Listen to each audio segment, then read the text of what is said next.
So I was invited to test a prototype group set from China. It's a 1x electronic gravel group set, and the performance is pretty freaking incredible when it works. Yeah, bit of a roller coaster on this one, so stay tuned. My name, as always, is Luke, and welcome back to Trace Fellow.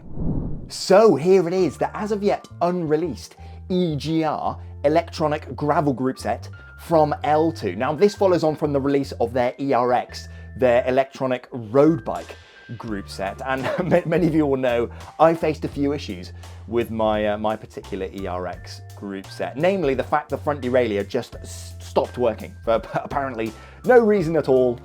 Yeah, not particularly impressive for a group set that all in cost me 743 quid.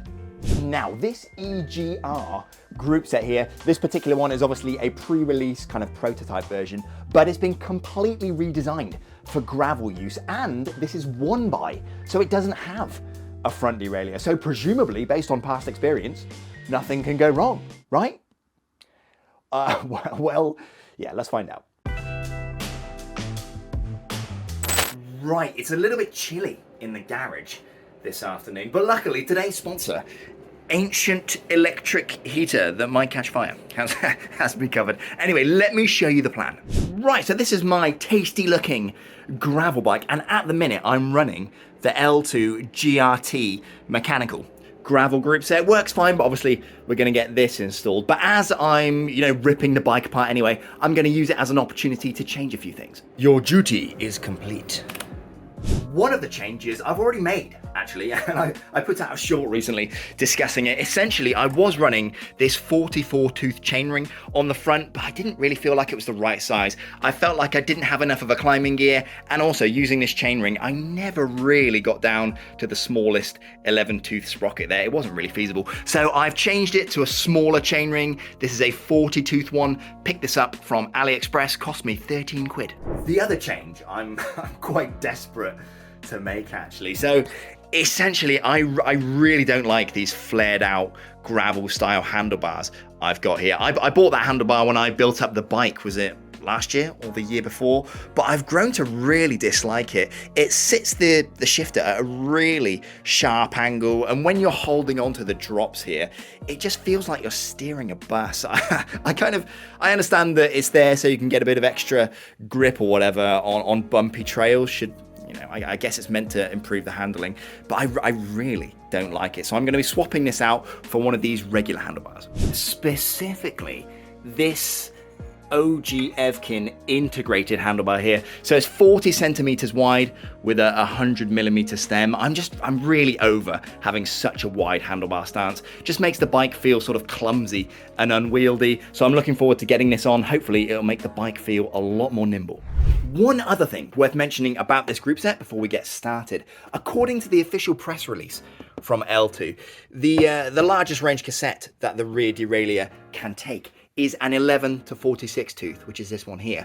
I think that's a bit of a miscommunication, actually, because virtually all other gravel group sets that I know about, including the L-TWOO GRT, which I've got on here at the minute, will take an 11 to 50 tooth cassette. So that's 11 to 46, that's 11 to 50. They don't look much bigger, but those extra teeth on the larger sprocket really do make a difference when climbing. So I have a feeling this will take 11 to 50, but I've got both cassettes there, so I'll definitely be testing that out. Anyway, first things first, let's take this bike and rip the existing group set off it.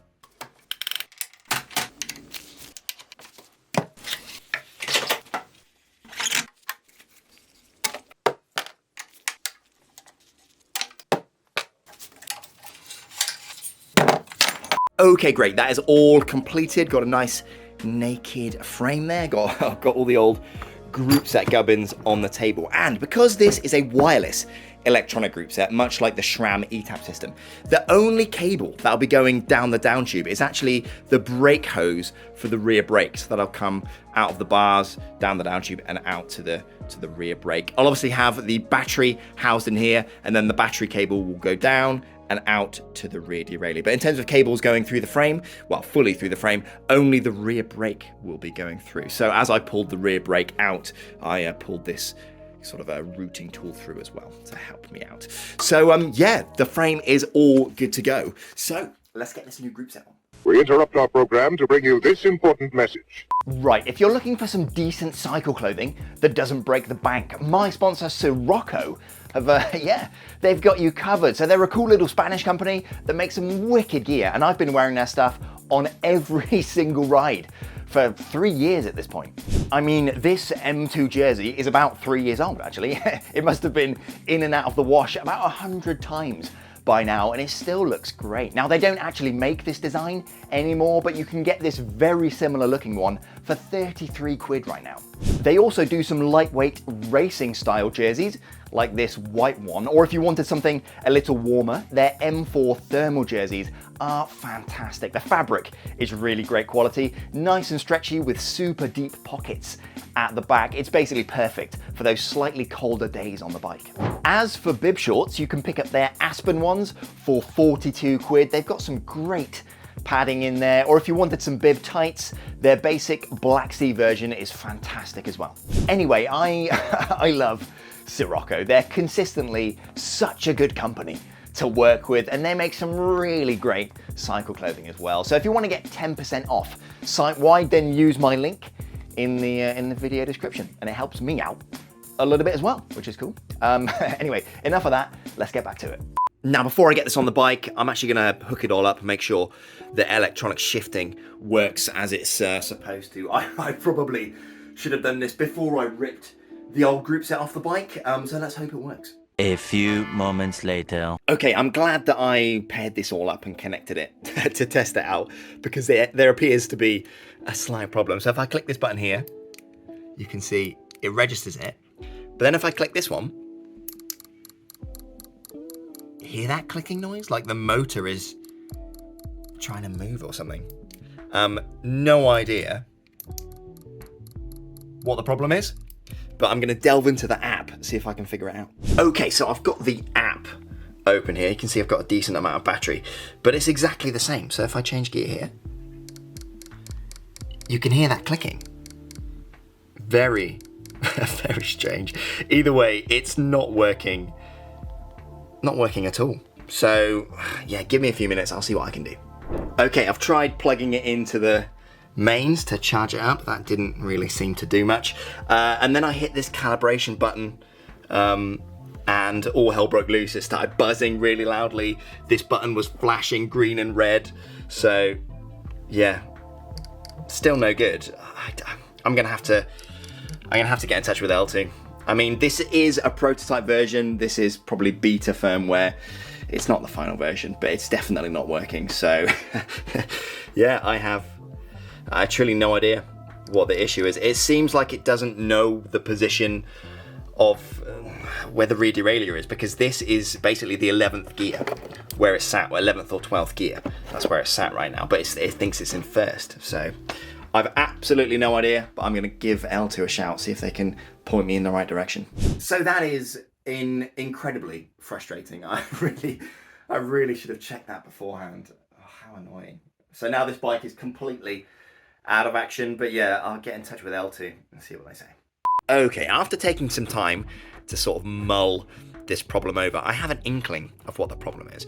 So basically this bar here, that sort of off brown one there, that's what controls the movement of the derailleur arm, and it's connected to the motor in there. In the app, it says it's in first gear, so it currently thinks that as it sits now, it's in the lowest gear, whereas in fact it's set to be in highest gear. So I think what it's trying to do is move this arm here, move it further up, and it ends up hitting the body of the derailleur right there. So what I think I can do is I can pretty easily pull this arm off the derailleur arm and expose this little sort of shift arm here, and I might be able to reset the position back to where it should be. So I'm gonna give that a go and see if I can fix it that way.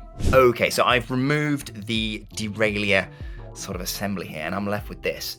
And my thinking is that I can pull this arm off and reposition it. Okay, so I've managed to pull this off, and you can see it's kind of keyed there. So what I can do is, it was up there, I can now move it around and pop it down somewhere like that. That is a success.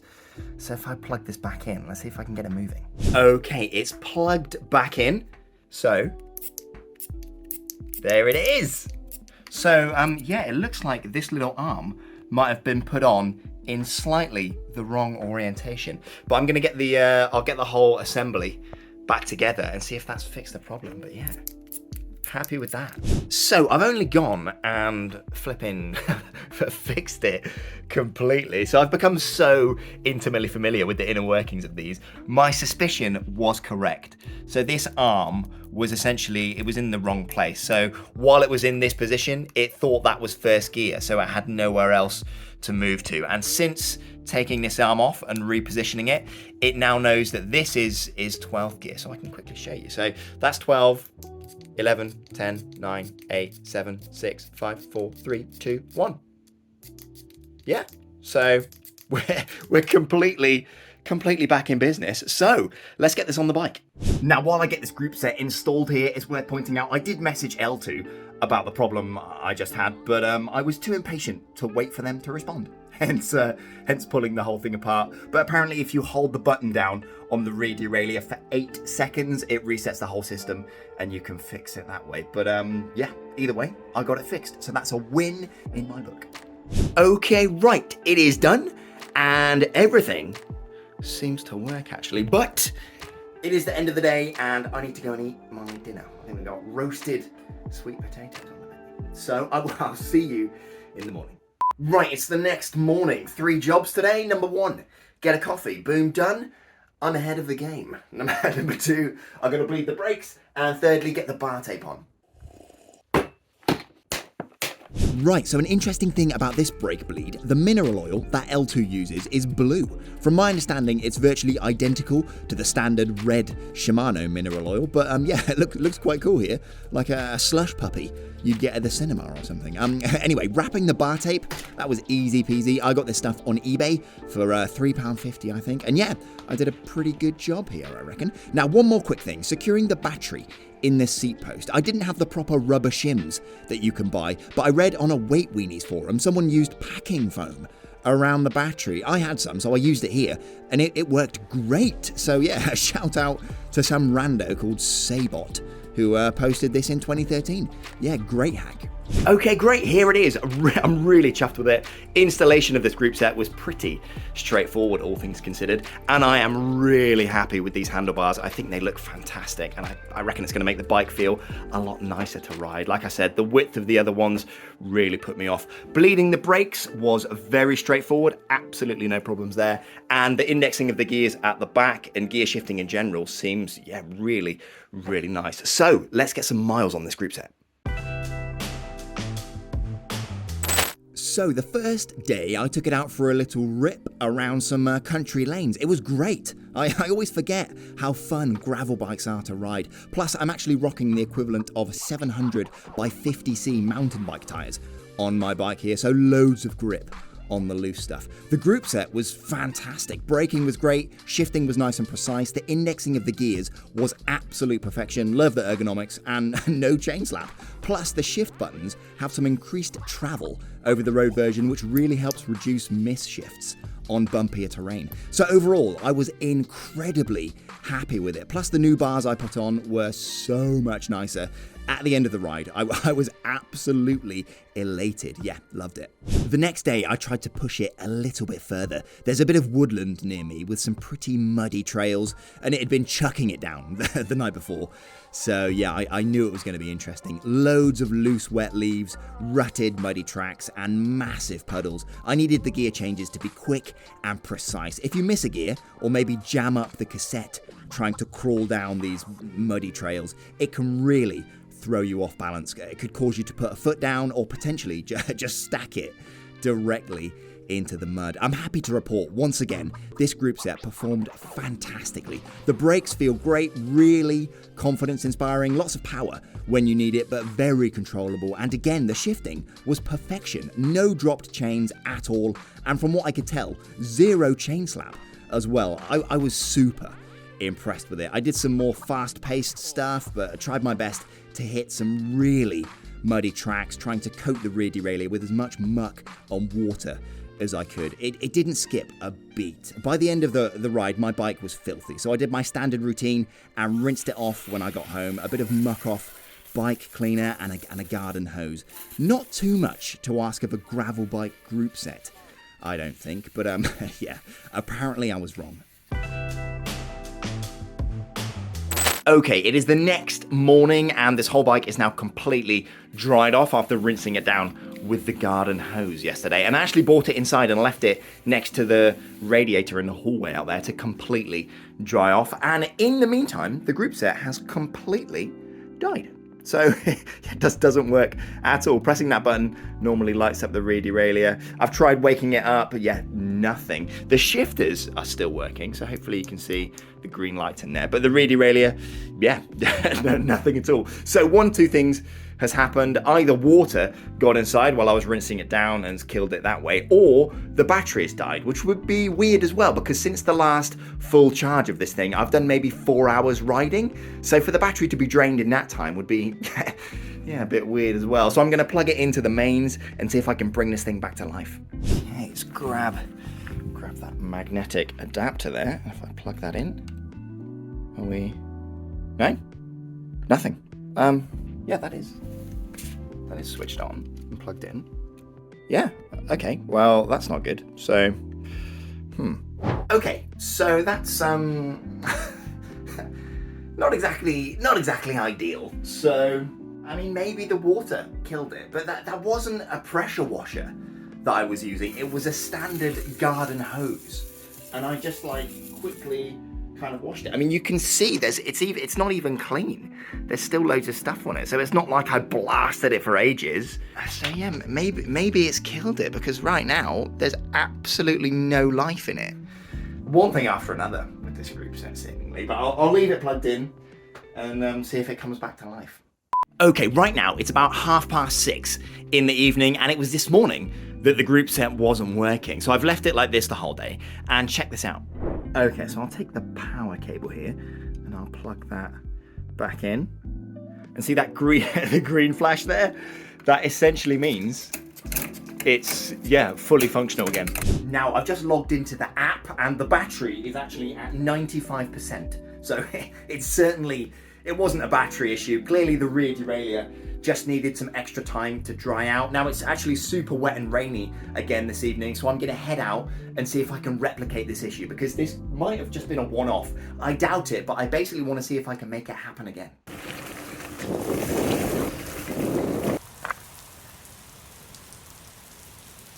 Okay, so I've literally just stepped in the door from the ride this evening and it was working flawlessly again. So while it is still working, let me show you how it shifts. Right, so let's get up to the top, like so, and then all the way back down one at a time.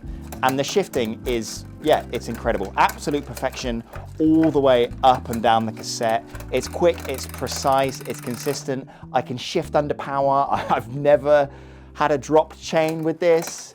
Yeah, it's flawless. There's no other word for it, really. Really, really impressive. So this group set is incredible. It gives you exactly what you need in a gravel group set. The shifting is flawless. The braking performance is top tier. I absolutely love it when it works. Yeah. Clearly water ingress is a problem, and this is a bit of a deal-breaking issue, especially for a gravel group set. Interestingly, Joe from the channel China Cycling, he faced a very similar issue with his ERX, the road version of this group set. It got wet, stopped working, but then a while later, presumably once it had dried out, yeah, it just sparked up back to life and was working again, exactly as my one here has done. So once again, L-TWOO with this group set, they're so close to excellence, but they're just not there yet. Now, to be fair to L-TWOO, this group set is a very early production unit, which I was sent specifically to help them with testing. So with that in mind, I can't expect perfection. So to hold these issues against L-TWOO at this stage, it's not fair and it's not right. So what L-TWOO have here is an absolutely banging group set with an absolutely massive flaw. Now the shift arm issue that I faced at the beginning, that's easily overcome with a software update. Plus, as I mentioned, holding that button on the derailleur for 8 seconds probably would have solved the issue anyway. It's the waterproofing that's the real issue here. I think it needs a redesign of that motor housing, or maybe they could apply a waterproof conformal coating to the circuit board. I think that might help things out. But either way, I've sent all my feedback back to L-TWOO. They said their R&D department, their research and development department is working on it. So that's all the insight that I've been given. Now, a few other things to mention. This group set, it can support 10, 11 and 12 speed drivetrains, which is pretty cool. Now, in all the testing, I've been using an 11 speed, 11 to 46 tooth cassette. And for, my particular setup and the riding I do, I think it's perfect. But I want to see if it can support a 12 speed, 11 to 50 cassette. Right, new cassette on. It looks absolutely massive. This is the 11 to 50 tooth cassette, and this does technically work, but it's a little bit crunchy. So let me show you. Okay, so I've sized the chain up properly, and it shifts absolutely fine in the smaller sprockets. But as you change into these larger ones, specifically the largest sprocket, it's just not very smooth.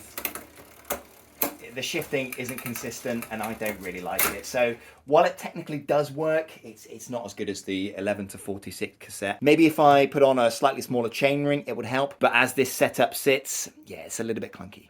So there we go, 11 to 50. A little bit of a stretch, at least for my particular setup. But regardless, before anyone can even consider getting this thing, they have to solve that waterproofing issue. Now, L-TWOO have promised me they'll send me a retail version of this group set when it becomes available, and I'll check if they've solved it by that point. So yeah, stay tuned for that, because if it can't even survive this, then yeah, we got some problems. Anyway, that's all we've got time for. So subscribe if you like this kind of thing, hit the like button, and leave a comment, maybe some baguettes for old time's sake. Right, anyway, enough of that. See you next time. Ciao!